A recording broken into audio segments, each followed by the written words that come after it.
జ్ఞానవాపి మసీదు దగ్గర ఏదైతే ఈ జ్ఞానవాపి అన్నటువంటి దాని దగ్గర మొన్నటిదాకా మసీద్ అని ఉంటే ఆ నేమ్ ప్లేట్ మీదన మసీద్ అనేది తీసేసి జ్ఞానవాపి మందిర్ అంటూ ఒక పోస్టర్ దాని మీద స్టిక్కర్ అతికిచ్చాడు ఒక భారతీయ జనతా పార్టీ అభిమాని అయినటువంటి వ్యక్తి లేదా ఒక హిందుత్వవాది.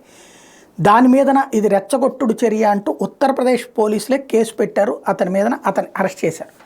ఇది భారతీయ జనతా పార్టీలోని హిందుత్వవాదులకి లేదా భారతీయ జనతా పార్టీని అభిమానించే హిందుత్వవాదులకు కోపం వచ్చింది. ఇప్పుడు యోగి ఆదిత్యనాథ్ని ట్యాగ్ చేస్తూ వాళ్ళందరూ కూడా నిలదీస్తున్నారు. This is a serious matter. Why Varanasi police is framing the guy who replaced the Gyanavapi signboard. The boy is claiming that local police have imposed SC/ST Act and some fake cases on him. I request Yogi Adityanath ji to please look into this case. Varanasi is an important place.